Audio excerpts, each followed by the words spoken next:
Okay, good. You guys can all see it. So like I said, excuse any technical difficulties. And by the way, we're in one of the whiteboard rooms here. You guys want to come over here? Yeah. Did you get that sent off to me? Yes. Okay, cool. So we got Ralph over here, and we got Molly over here. Hey guys. And we all yesterday went and visited the Facebook headquarters here in Austin. And then just now, we actually just spent an hour and a half working with Ryan Dice and then Richard Linder at the end a little bit on some questions about our new funnel for Dominate Web Media. So our meeting ended up running up pretty close to this. But we got it together though. Yeah, 2 minutes. So today's call, we're gonna start with video and we're gonna do some whiteboard stuff, and then we're gonna also get into the computer. You're gonna see the screen too when Molly gets into some of the retargeting stuff. So thanks again. Yeah. By the way, for No being on. problem. No problem. So we're in one of the rooms right now. I'll just do a little.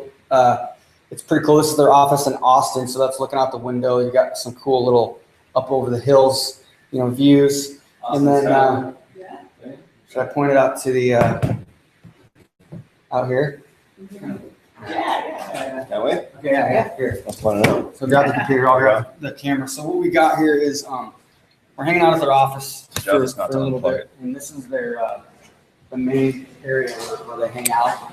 And that's their goal board that they check in with all their numbers and everything. And in the back is a big, huge funnel mapping room with whiteboards all the way around. This massive, huge meeting room that's about 5 times bigger than this. And then Ryan and some other offices over there. So that's kind of where we're at right now. We're heading back to the hotel after this. So cool. So anyway, yesterday we had a good time. I mean, we got invited, thanks to Ralph, on the last call we had with Justin, our Facebook account rep, and he invited us to come down and have breakfast at their, breakfast meeting. Breakfast meeting. Yeah. And thank you all for inviting me, by the way. They let me tag along, so. Yeah. Yeah, we were like, do we eat? Do we what? Breakfast? Yeah. At the office? Hang out. Juice. Yeah. So they have basically when you walk in there, it's the whole culture is really cool because they've got food, all these different areas for food, like a food bar, breakfast bar. It's basically like a cafeteria. Yeah. So first thing as soon as they you walk in, it's food. Yeah, they serve their employees 3 meals a day because I think they stagger their schedule. So that was really awesome. Yeah, and they've got all these different areas they work. It's out like I just showed you there. It's a little bit like that, a lot bigger spaces like that, and then throughout the building.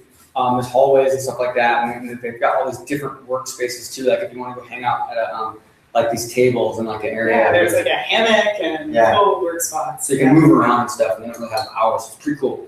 But we got to answer quite a few questions. We got to ask quite a few questions, and they answered quite a few of our questions. Some of the things were pretty interesting too. I guess. One of the big takeaways was they really are trying to improve it. They're trying to do everything definitely trying to educate advertisers more, so that we understand how to use the platform and not break the terms of service. So I felt like that was a big takeaway. So that's good news for all of us. Yeah, and I think they're fairly overwhelmed. I mean, just by the fact that our ad manager actually manages 100 accounts. Right. And so they're restructuring their whole way in which they divide up sort of separate segments, separate industries. They're having separate ad managers do B2B and others do B2C. So our ad manager actually is changing. So it's a good thing we actually got in. Yeah. We got to meet her. 2 days after you. Yeah, exactly. Things change fast at Facebook. I think in the personnel and HR department, they probably change even faster. When I was by Ralph, when you first invited us, we gotta go. Yeah. Dude, you gotta get down. We can't lose this rep. Yeah, exactly. That's exactly what happened. He's like, oh, great timing. I'm actually going to a different, I'm moving more B2C, and so this is your new ad rep, Stephanie, and so that was pretty interesting. And then we got to walk by the whole compliance division. There's people literally at monitors looking at ads, trying to decide. Sell some Nickelodeon ads. That's right. But they only have 40 ad managers for 2 million. Compliance, right? Or ad 40 ad managers. Yeah, right. So there's 40 reps that are, reps for 2 million people. So if you've ever had trouble getting a rep, that's why. And they're all there. Mm-hmm. Yeah. I mean, we didn't realize how important the hub in Austin was. And they've got compliance, the policy team, Yeah. and they've got all the ad managers. It's basically 2 levels. So it's Plenty of place to expand. Yes. the only one in North America, I'd say. Yes. Those 2 things. Yeah. Which is interesting too. So they're definitely looking for feedback on us. He said, the people that are building like the Power Editor and all those types of things, they're engineers. They want feedback from us. So we want feedback from you guys. Whenever you see like a glitch, not like a glitch of like the Power Editor working slow, they know that happens and they know that they're trying to improve it. But I like, actually joked about that too. Yeah. You're You guys like, want the Power it's Editor. cheating. Like, oh yeah. yeah, exactly. But like when it comes to functionality or improved features and stuff like that, they want to hear from us. So our new ad rep, Stephanie, she's more green. She's newer, definitely newer than Justin. And so she's looking for feedback from us, but good feedback, like, hey, cool if you could do this. We talked about some of the things like with overlaying that they could be doing better. And he did talk about a new feature that's just rolled out. A lot of ad accounts don't have this in there yet, but and it was actually interest-based exclusion. So Huge. right now you can do exclusion inside They of call it something. Sorry, keep going. yeah, right now you can exclude, right, they did call something weird.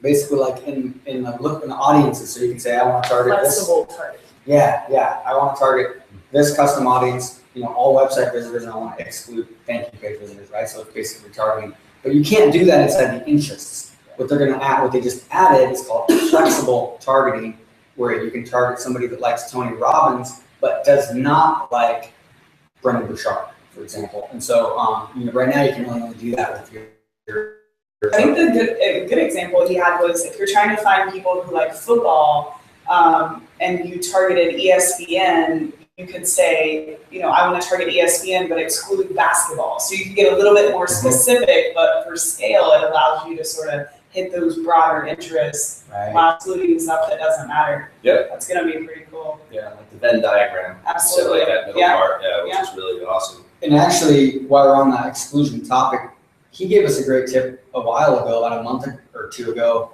on using this exclusion-based targeting with your custom audiences, your lookalike audiences, actually. So like, we were talking about how, hey, if you have a 1% lookalike audience, you could do something where you create a 1% lookalike audience, but you also create a 2% lookalike audience. I've never done that before. And when you're including the 2%, but you're excluding the 1%.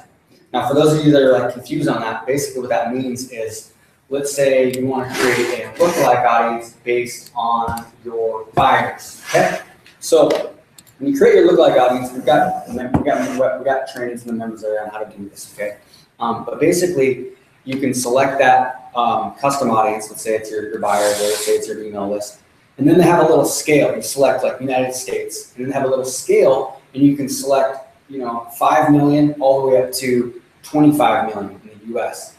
And so if you select the 5 million, which is the first part of that scale, they call that a 1%. If you go up a little bit, it's like, actually it's 2.5, sorry.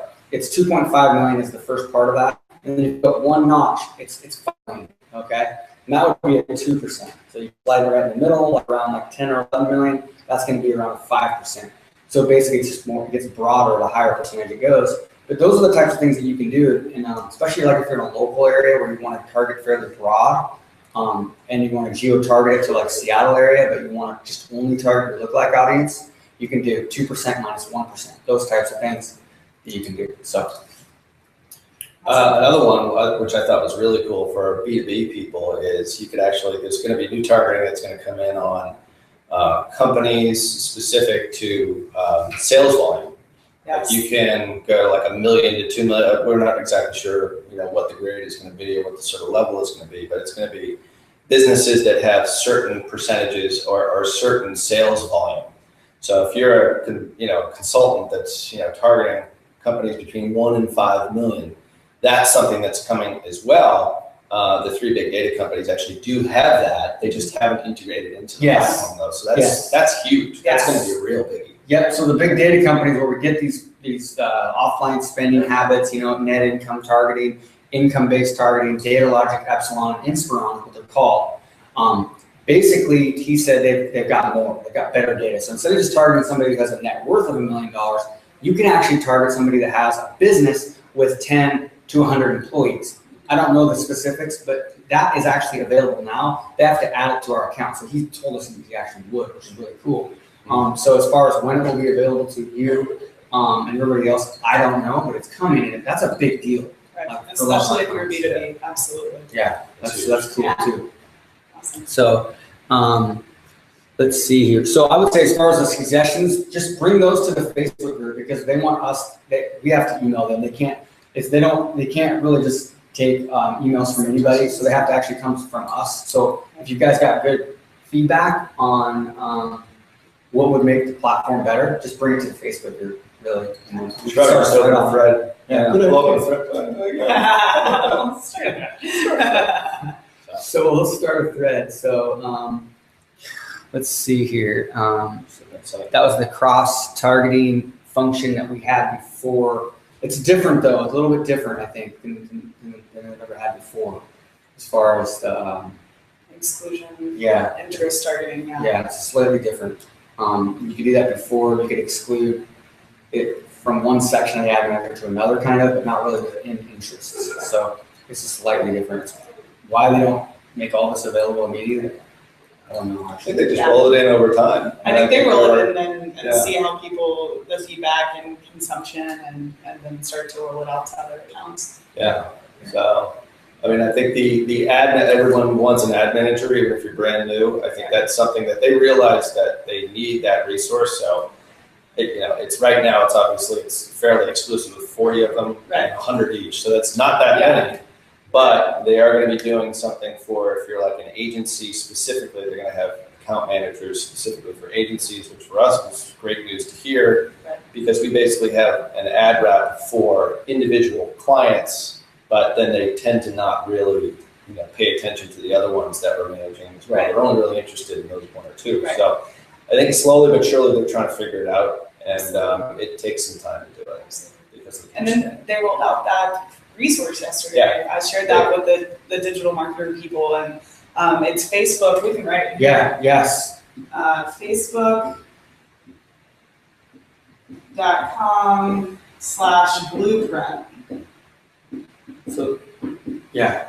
So yeah, that's a resource, and I got in last night. It's cool. It's kind of basic, 2 but days ago, right? You rolled it out. Yeah. The day before yesterday. Right. 2 days ago. Brand new within 2 Right. days. The training. So this is Facebook's first crack at actually training advertisers, right? Yeah, so it's kind of basic, but if they do talk about direct response, their case studies, all these little, if you have any questions about Power Editor, there was a cool little training in there about Power Editor. So definitely check this out. Again, it's kind of basic, but it's really cool that Facebook's taking that, first step to start to educate advertisers further. Yeah. And I think it'll be a great resource for everybody. So definitely check that out. One thing that was pretty interesting, and keep this in mind when you're frustrated and everything with Facebook, walking around that building inside of there was like, looking around, we're talking about a lot of fresh graduates, smart people that went to, MBAs, went to Harvard and stuff like that. You and Justin have talked about how cool it is to be working with some of the smartest minds in the world. But it's young. I mean, there's a lot of young people, like even in the compliance division, we're talking about, I felt like I was walking into like a, college bar because there's so many young 20-year-olds, some of the decisions that are made, frustrating maybe, and that's the reason I think. So you have to just realize that. That's all I can say, I guess. Yeah, that is definitely something that we came away with as something that I don't think is necessarily a positive, because I mean, if you've got, nothing wrong with anybody who's, 23, 24, 25, but I mean, if you're brand new in the digital marketing space or just in advertising online in general, you might broad categorize everybody who's in coaching or as make money, right, or work at home, or something like that. So there is that seasoning effect. I mean, you've got guys in there. I mean, right, you saw the absolutely. Nickelodeon ad. I wonder if that was approved or not. I know. But as we walked by, it's a young group. Yeah. So I think with a lot of the questions that we had around that thing we danced around quite a bit. Yeah, the account banning. Yeah. Account banning. it wasn't exactly the right time to bring it up because Right. I think it was a fairly positive conversation. Right. It definitely seems like those two areas of Facebook are very separate. I think the best thing you can do too is really think about, how does my account look? Run some ads for branding. He talks about video ads. Like we're gonna shoot a what is digital marketer ad. We'll throw $30 at it a day, but just run it to say, hey, this is who digital marketer is. These are the people. This is what we're about. To educate, we run a ton of ads to content that provide value. So, if someone got in your account, would they think that you were just there to really hammer people with offers? So I think that's a great way to look at it. And, they're looking for companies with good integrity and advertisers that are trying to get value. So as long as you do that, I think that you play it safe. If you got a new account, I would say, run traffic to blog posts. Yeah. The last members webinar, I talked about this and showed like how to add a lot of call to actions throughout a blog post. And one of my blog posts is getting 21% opt-in rate just on the blog. Not even including That's the targeting. awesome. And it's so cheap to send it to content. Yeah, and they love that. And then he talked about video, which I was excited because it's like my favorite thing. Yeah. Which is what I talked about on the last webinar too, is how to use videos and video testimonials. He said exactly what we talked about 2 weeks ago on the webinar. He said, we were talking about a client, and he's like, what is working best right now is using a story from a customer and putting that as a video ad in the newsfeed. Does that sound familiar? We were on the last webinar 2 weeks ago.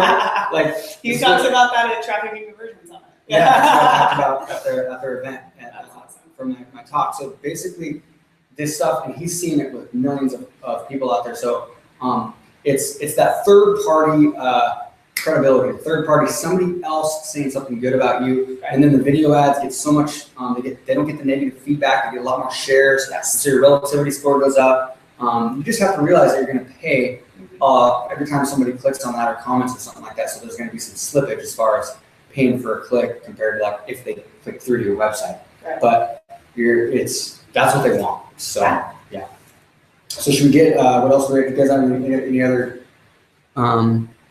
That covered most of it. I Yeah. mean, there was it was a positive meeting, so we didn't want to, Definitely. and we're sort of in transition, but it's good that, our ad rep is going to be very close, to, who our ad rep is now going to be. Yes. So that's really helpful. But I mean, I think they're trying to do the right thing in order They're to. moving it. They're growing. They're maturing as a company, definitely. Yeah, it's just not happening fast enough, I think, for all of us because we're Right. impatient, We're marketers. done right now. Yeah. But yeah, so stick with it, but definitely listen to this kind of advice because I mean the content, the videos, and all that sort of stuff.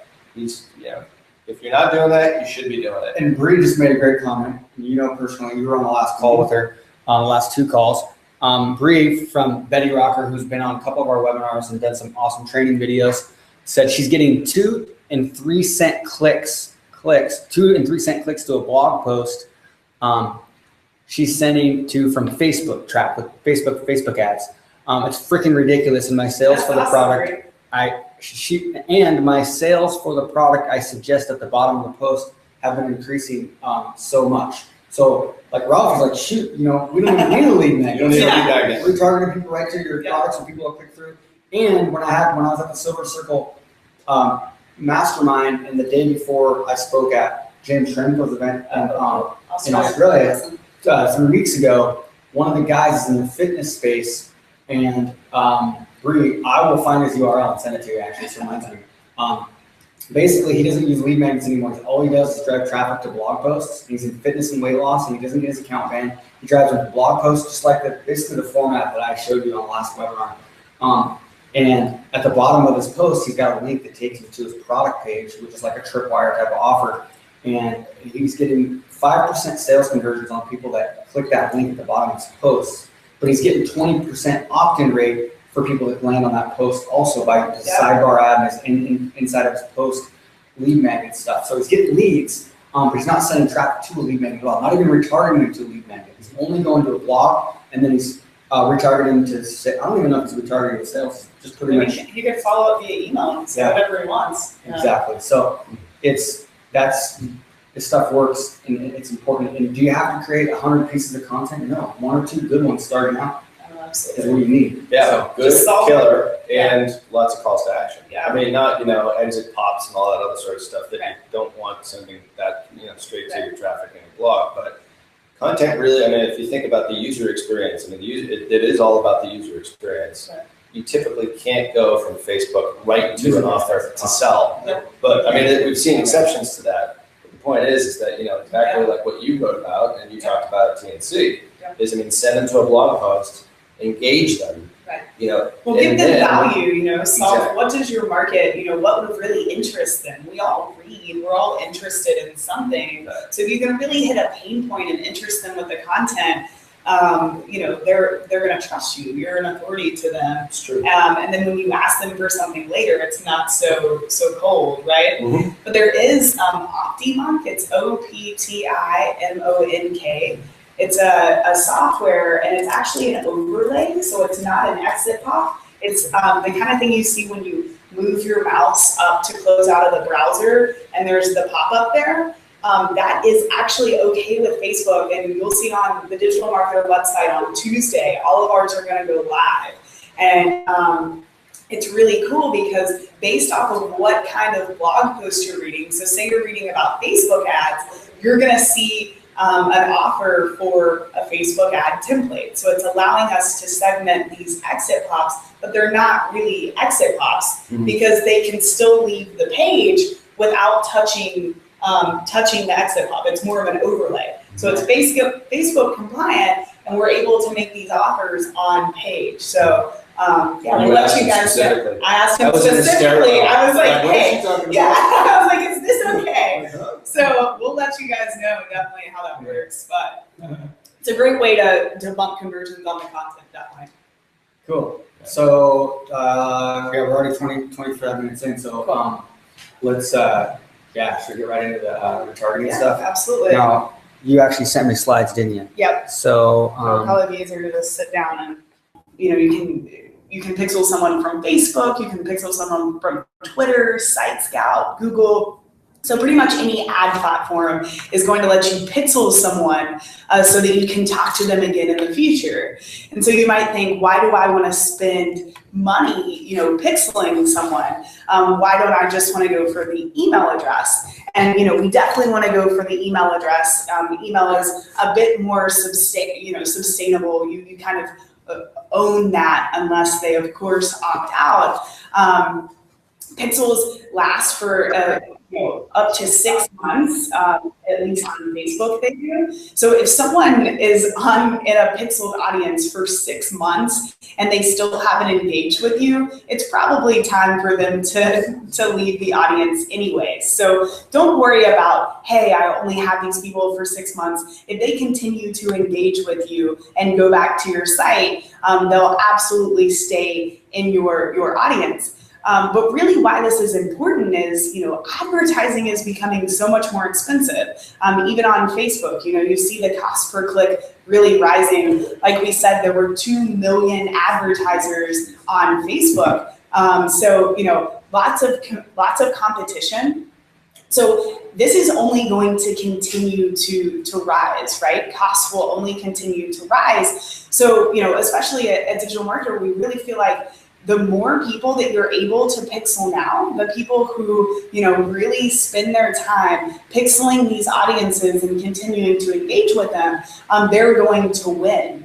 They're going to have more owned media.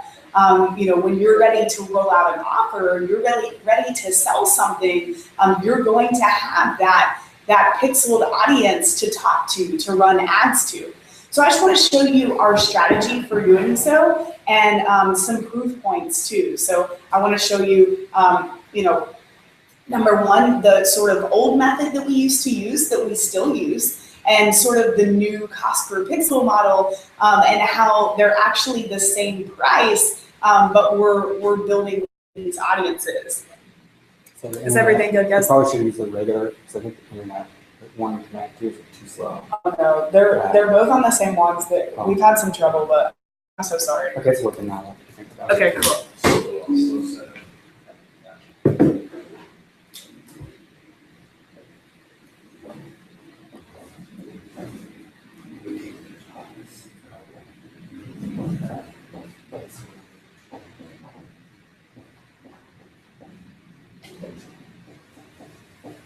Okay guys, so this is kind of our older method, right? And I'm not gonna write out a full funnel, but just to show you, we were sending cold traffic directly to the lead capture page. So, we were sending them from an ad on Facebook that says, hey, do you wanna learn, you wanna drive more leads and sales from Facebook? Click here to download our proven Facebook ad templates today. And we were sending them right to this lead capture page to ask for their email address. Of course, on the next page, we were making them a low dollar, $7 offer about Facebook ads. So that was the next page that they were hitting. So we still do this, by the way. This is absolutely still okay as long as your lead capture page has lots of information on it. You want to make sure that people know what's happening when they go from the ad to the lead capture page. I can't tell you 100% that Facebook's not going to get upset about it, but we found that when you have really rich bullet points and people really understand what they're going to get when they opt in, this is still okay. Definitely have your terms of service linked on the bottom and stuff like that to make sure that they realize you're a legitimate business. But for this specific example, the Facebook ad templates that I was talking about, so we were sending right to the lead capture page and we had a 32% conversion rate. So 32% of the people that were hitting this lead capture page were opting in. So that was $1.71 cost per lead. It was costing us $1.71 to generate a lead here for this funnel. From here, we had a 6.6% conversion rate on the Tripwire sales page. So this was for a $7 offer, which again was about Facebook ads. So I started to think, what if we add, a step to the top of the funnel? So instead of sending the cold traffic directly to the lead capture page, we added a piece of content. So what's really important about the content, like we talked about earlier, use the content to qualify the audience. So if you're gonna buy something on how to run Facebook ads, and this was a little bit of an advanced sort of step-by-step guide, I was starting to think, I'm not gonna do 7 steps to running Facebook ads. I want to get kind of higher level people into this funnel who would really be interested in running traffic. So this piece of content was about Facebook pixels. So, if you run any kind of Facebook ads or you're really interested in media buying, that you're definitely going to be interested in pixels, especially Facebook pixels. They're a little bit confusing. There are 2 different kinds. So this piece of content was about Facebook pixels. So this is where I ran all of the traffic. And we were building a website custom audience and Google audience and Site Scout audience, but we were building this audience of people that we knew were interested in Facebook ads. So from here, we went to the lead capture page. So all through using website custom audiences and the dynamic retargeting, we were sending people who hit this content page to the same lead capture page for Facebook ad templates. So from the pixeled audience, which was really, really surprising and cool, we had a 58% conversion rate on this page. So 32% to cold traffic, 58% right here. We still were paying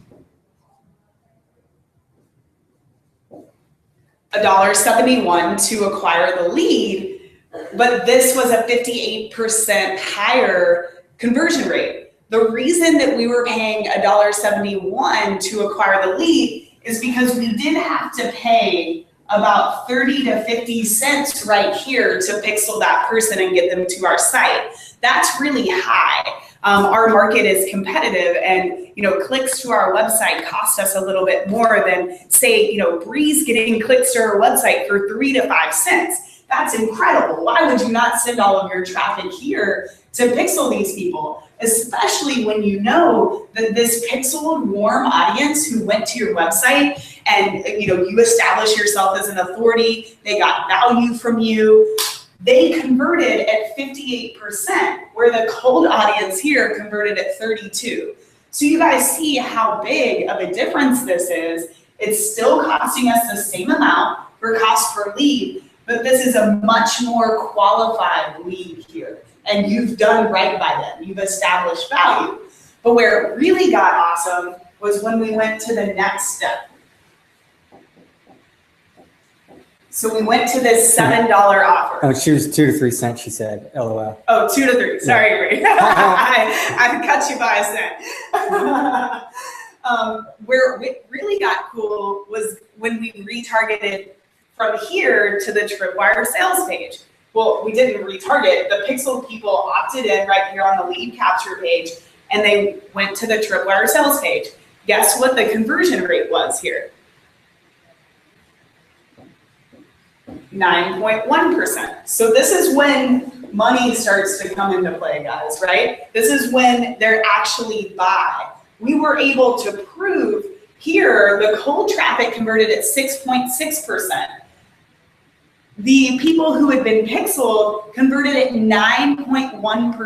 9.1% of the pixel traffic bought right here on the Tripwire sales page. So obviously really powerful. And this is when I started to realize, this is when I went to my boss and said, hey, like we have something here. We're not only making more money, we're getting higher conversion rates through the funnel, but we're building these audiences, right? And I'm not saying that you couldn't pixel these people that hit the lead capture page from cold traffic. Of course you can, but it's not as qualified of traffic, right? A lot of these people are gonna hop on this lead capture page and run as soon as they see that you're asking for an email address. The people that are hitting your content, they're getting value from you. They're gonna read, they're gonna watch a video, they're going to be interested in what you have to say. And definitely don't let this piece of content trip you up. It shouldn't be a big barrier to entry. You can get into lead pages and they have a native advertising page. Charles Kirkland created it. You can go into lead pages and create a piece of content standalone. You don't even have to have a website, which is awesome. We have a lot of resources on how to create content, even if you're not a writer. You can always curate content from other people as long as you reference back and you give them acknowledgement for what they're doing. You could create a quick video and pop it on a page with some text below and send traffic there to educate people. You could use an infographic. There's tons of different things. You could take a YouTube video, embed it onto a page, write a little bit about it, and you're still giving those people value, right? So definitely don't let, this content page freak you out. And as you start to grow, as you start to run more traffic, if you have a blog and you start to add more content, you can segment all of your content. That's what we do. So we know that at Digital Marketer, we have people interested in Facebook advertising. We have people interested in blogging, AdWords, YouTube, funnels. So we've really laid out, these are the different segments of the business. And so now we have content that is written around all of these different segments. So for example, if you were in fitness, right? Or say you had a recipe site, maybe you could split it in people interested in vegetarian, people interested in vegan, people interested in, just different kinds of recipes. Think about a blog. When you click down on the menu, how, there are categories. Every blog can have different categories. But this is the way you can segment people visiting your content and make them more relevant offers. So the people that visit our blog posts about Facebook advertising, we're going to show them this lead magnet about Facebook ad templates. The people that visit content about blogging, we're going to show them our lead magnet on 212 blog post ideas. And we have an offer for these different segments. And it's all done through website custom audiences and retargeting. And really this model, the reason it was so cool is because we were able to take this idea off of our website and actually run cold traffic this way. So we know that we can send cold traffic whether this traffic's from AdWords, from Facebook, from Twitter. We run cold traffic to our content from YouTube. We're just trying to find where are these people that are interested, and you're able to reach a broader market because it's content.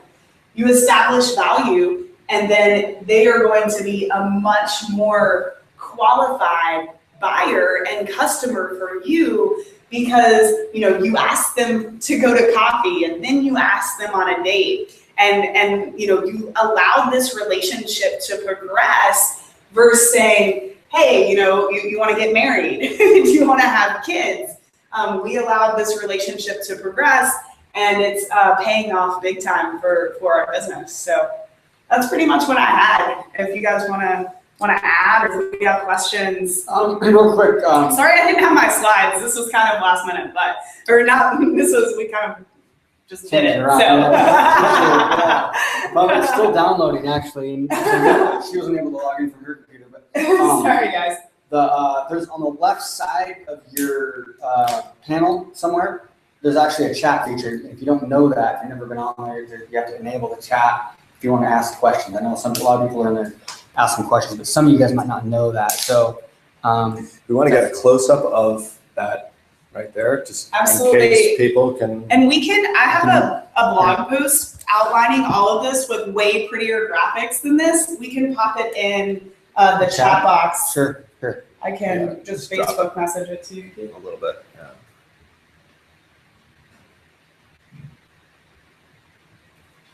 It's Keith's fault, Yanko says. It's always my fault, unless I'm blaming Ralph for something. It's not. Even then, it's your fault. But is there any specific questions about technical stuff, like with retargeting? You want to talk about the dynamic retargeting? Absolutely. Yeah, definitely. So, Keith, I sent you that link on Facebook. So if you guys want graphics on this and an explanation, he's gonna pop that in there. Yeah, and it's not downloading all the way for some reason. It's been trying for like 15 minutes. Oh, I sent you a new Facebook message. It's just a blog post. Oh, okay, cool. And Posted a couple weeks ago. Yeah. That's not coming through yet either. It's like my whole computer got frozen. It's weird. Worked for like a minute. Can't go to any other websites. It'll just webpage on. Okay, guys. So this is pretty tactical, but we call this full funnel retargeting. So it's basically how to use Facebook website custom audiences to set up retargeting for your funnel on autopilot. So I don't know if you've ever uploaded email addresses as data custom audiences. We used to do that a lot because I would want to retarget through the funnel. So I would upload a list of people who opted in, and then a list of people who bought the Tripwire. And then I would say, I want these people minus these people. And it was such a hassle, right? It only updated when I decided I was gonna upload it. Not all the email addresses matched up. It was just messy. So when Facebook added website custom audiences, it really changed this game for us because it allowed us to set up this funnel retargeting on autopilot. So for example, if someone does hit content, or someone does hit the lead magnet, wherever they're coming through, I can say, I want to show an ad to people who visited this page, right? And then real quick, Molly, while you're doing that, right after you do that, I'm gonna have you message that on Facebook, that Absolutely. link to Ralph, and then I'll have him put it in the chat here. Perfect. On his computer. Perfect. Okay. If you go on the blog, to the Digital Marketer blog, I think it's 5 or 6 back. Okay. Okay, so here are the retargeting ads. So we would go into Facebook website custom audiences. You would pull the end of the URL. So say this is, digitalmarketer.com/FB. So I would pull this /FB. I would put that into my website custom audience when I'm setting it up. And I would say, I want people who hit this page minus, say this is dm.com/lead magnet, minus lead magnet. So what this is telling Facebook is, I want to run an ad to people who hit this page but didn't hit this page. So why would you want to do that? Well, maybe they hit the content page and something happened and they had to stop reading. A lot of times with retargeting, people just need to be reminded of the next action to take, right? Don't think of retargeting necessarily as hassling someone. We don't like to think of it as they said no, it's just they weren't able to take the action. So all these ads say, the ad copy says, did life get in the way, ? You forgot to take advantage of this offer, ? We use that for every one of our retargeting ads because you're not acknowledging that they said no. You're just saying, hey, you forgot to do this. Do you want to do it, right? So this ad is set up so that Facebook is always changing the audiences. So if you were to come back here, or you were to come back here and visit this page, you would be removed from this audience. So no more uploading email addresses, no more crazy stuff. This audience is always updating through Facebook, and this ad is running to people who hit this page but didn't hit this page. So same idea throughout the funnel, right guys? So this ad would run to people who opted in but didn't buy the tripwire. So we would tell website custom audiences, we want this URL, say this is DM tripwire. So here we want people who hit this lead magnet page but didn't hit the tripwire page. So this ad would say, hey, you forgot to take advantage of this deal. Did life get in the way? You forgot to take advantage of this deal. We've seen about a 49% increase in our sales just using this method to send people back to the tripwire, right? That's incredible. Retargeting always, it's an afterthought, right? People are like, oh, I'll just add that on later. No, it's so powerful, especially with the online buying cycle now. There are so many options for buying online. There's so many brands online. People really do need time to get to know you, the content, give you their email address, maybe consume the lead magnet, build a little bit of trust. And then if you're there every once in a while in the newsfeed saying, hey, you forgot to take advantage of this deal, they're really likely to come back and buy. So I use this all the way through the funnel to the thank you page for every one of our funnels. These ads always look similar, but a little different to the ads that I'm running to either of these pages because you want them to recognize you, but you also don't want them to think it was the same ad. So that's very important too. But really the coolest part for me is that these are dynamic. You don't have to upload email addresses. You're reaching a lot more of that audience. And this is really sales on autopilot using Facebook dynamic retargeting. So I can give another link too to more information on this. I've got a good question. You asked that first. I have a question for you. Yes. Actually, more for me than for anybody else. Yeah. Do you ever, you're doing this in a very logical sequence. Right. Okay, so content, they didn't opt in.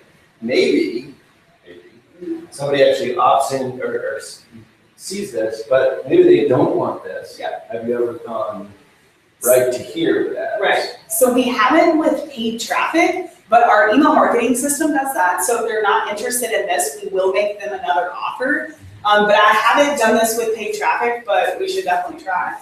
Yeah, because we're actually seeing it in some of our client accounts because their content is so good. Right. They're ready to buy, maybe. Yeah. But, and other people actually who do this sort of thing as well. I mean, it's just totally ninja, but why worry about this middle process? Right. If you can engage them here. Absolutely. Or even if you can grab another fan and then hit another fan, hit, a fan ad set up here. Absolutely. To maybe that offer. Definitely. Or to that one. Right. So, I mean, through this, you're probably going to get fans in. Right. And that's what's important, guys, too, with all of this, running traffic at all. You have to give it time. You're running traffic to here or here. People are getting to know you. We're definitely still direct response, but we have to keep in mind it might take 60 to 90 days to see an ROI on spend, but that's okay. Yeah. because you're getting yourself out there. That's Tell them about all. Dave, That's all you're paying for. Ralph. Tell them about Dave Levinsky. Your Levin Sales. Oh, yeah. Well, actually, yeah, I mean, there is a branding element to this whole thing. We have a client that they sell a very high-end product, software product.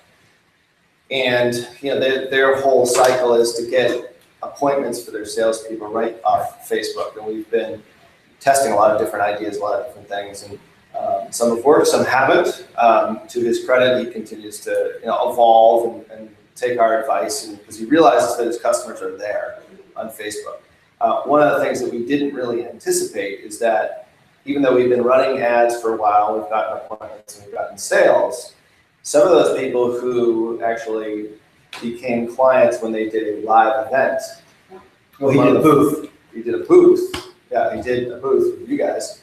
Is that they all came up and said, well, geez, I saw your ad on Facebook. Right. So. And they signed up.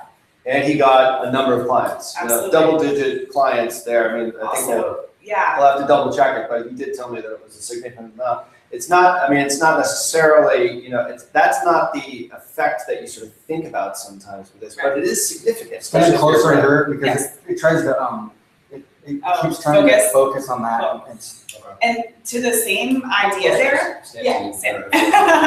We'll see that people opt in for 2 to 3 of our lead magnets before they buy sometimes. So the more traffic we've run, the more we've seen. I'll go in and see, how many people have opted into all 4 of these lead magnets, and then they have like 1 tripwire that they've purchased. Yeah. So they're opting in. Some people need longer, right? Like that's just the nature of people. So, all of this is traffic is still conceptual. It's just you're paying to get in front of people. How are you gonna best optimize and make the most of it for your business? Okay, I got a couple questions, guys. Cool. Okay, so one of them is from Dustin here, from Molly.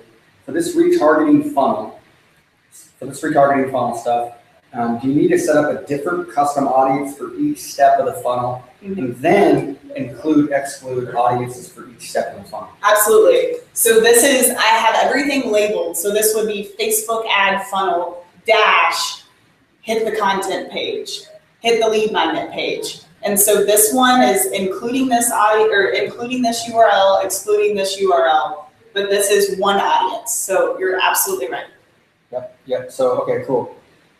So basically, and the thing is it's one website custom audience pixel Yes. throughout your site. If it's a blog like WordPress, you're going to put your code one time, not on every page, Yeah. one time. And if you visit that cost per pixel blog post, there are calls to action in there for a pixel guide. So I created a guide with graphics that are like, this is where the pixel goes, this is where the website custom audience pixel goes, because that is like, it confuses me. Yep, exactly. So, and then if you're using like lead pages or ClickFunnels or something like that, you're going to need to put the code on all pages because it's like a different subdomain. Right. And then the conversion pixel is a different pixel. That one needs to be different.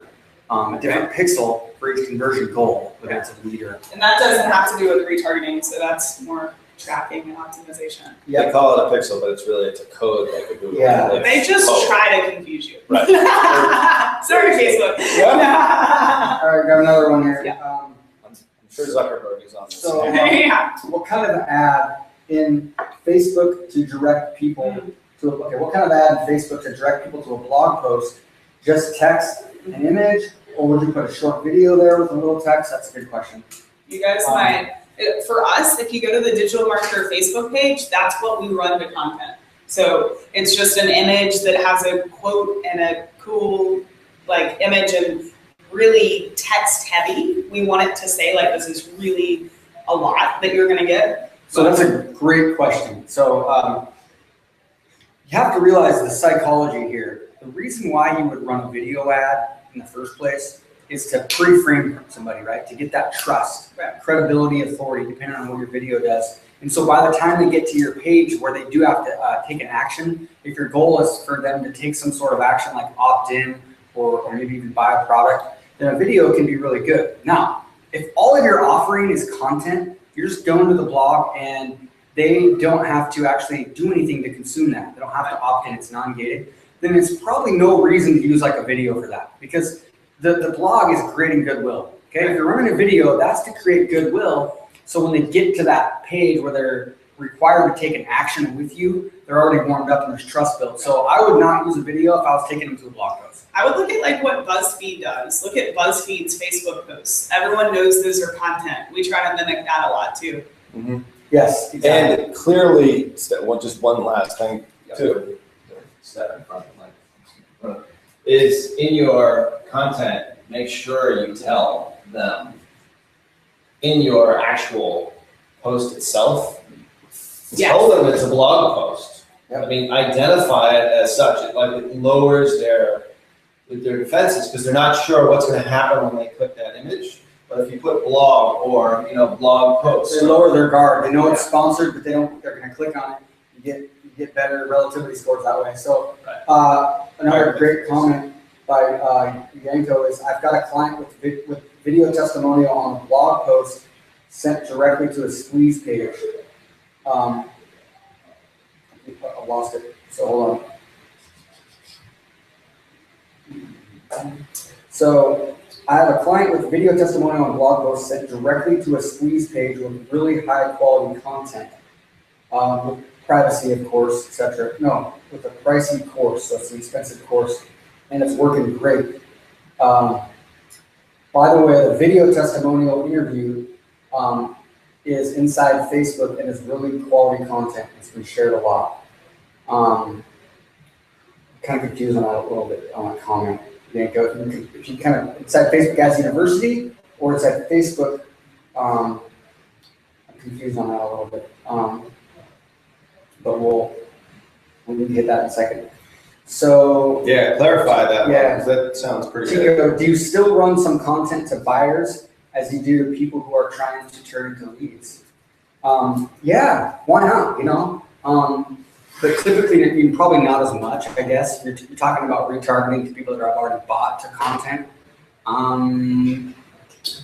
Maybe If it's the only time I would retarget to content would be if you have like a different email product. or like email lists or emails that haven't engaged in a while. It might be good to upload them and sort of retarget them with content to get them to know you. Yes. Or if you have a product that's kind of maybe a product line extension, so you're going to be talking about a new topic outside of what you normally talk about.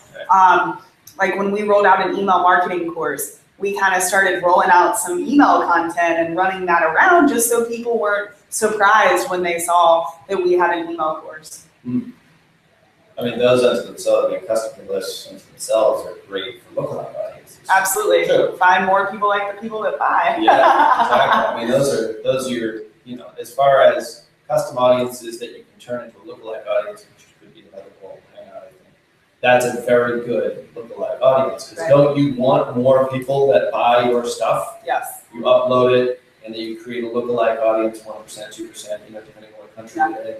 And then you can send traffic directly to those folks, especially your age, demographics, gender, whatever it happens to be. A cool trick I found with lookalike audiences was for the 212 blog post funnel I was talking about. So we were trying to reach bloggers, and I created a lookalike audience of people who opted in, and it wasn't doing very well. It was about 2 million people. And so I paired it with the interest of blogging, which had like 15 million people in it. It was a really big interest. That brought the audience size down to about 800,000, which was great. So I just paired that lookalike audience with something really broad. So for example, with Facebook ad templates, when I scaled that, I just paired it with Facebook, right? So just to really make sure it's more specific, that killed it. Yeah. Yep. That's like a Venn diagram. Yep. I don't know if we didn't show that, but that's actually important. That's what we call an overlay. Awesome. You see that on the screen here? But it's like, here's your similar audience, or your lookalike audience, whatever you want to call it, which is 2 million people. What Molly's saying is that that may do well for conversions. Am I off camera? You're okay. You're okay. All right. That may do well. Sometimes that really does well. If we know like a buyer group is 35 to 44 male, we might send traffic directly to that lookalike audience. And it really converts well, whether it's a lead, whether it's a tripwire, probably not a buyer quite as much. But what really works out extremely well is when you do what Molly says. So you create, let's say if you're sending it to, your 212 low post ideas is your lead magnet. This group right here, somebody who looks like your leads or looks like your customer list or whatever it happens to be, but also has the interest of blogging, these guys are the ones that are going to see that ad. And that's what we call a lookalike overlay, which is even better. I think that's something that we've just talked about a lot. Getting a little bit off topic with website custom audiences, but it's an audience that you can definitely target. It's laser focused. So instead of it being 2 million people here, or maybe 1 million, I think it's okay to cover this. We've got people that are fairly new on the call too, I think. So you might have 200,000 in that audience, and you're hitting them with something that's really So relevant. targeted. It's so laser targeted. Totally ninja tactic. I mean, this has reduced. We wrote a post a while back on it. We got the customers' leads from like $20 down to $3 by doing this. That's all we did, and it's just really, really good stuff. So. I don't know how much time we have left. yeah, well, we're over the hour, so I think we should wrap it up, especially with the whole technical issues and stuff like that. You know what? It's still downloading though. One of these days. No, it froze up my computer. I don't know. It's weird. I'm surprised this is still working, but it is. So it's all good. So this was good. I think hopefully this was helpful for all of you. Great questions that you brought to it. Bring the rest of your questions to the group. Okay, totally do that. We'll follow up on some more specific stuff on retargeting and stuff after this. You guys add me to the group too, and I can put some resources in there. Cool. Pixel stuff. Yeah, awesome. Cool. We'll do that, and then Molly can add that too. It'd be awesome. So other than that, I think we're good to Let us know what you go. think about this format too. I mean, it's kind of rare that we all get together. It's pretty cool. Yeah. Come on back up. No, I think this was awesome. I mean, it's pretty so- cool that, I mean, this is new technology for us. It's obvious, but something that's new. Sometimes you Go gotta to- take a few chances. Go to a webinar Yeah. lets you do video, but it doesn't with the recording. It doesn't record the video. Right. So that's why I Yeah. couldn't just go to a webinar. But Glad to have you guys in the office. cool. Yeah. It's a nice place. Yeah. Cool. So all right, we'll talk to y'all soon, and have a good one. Thanks.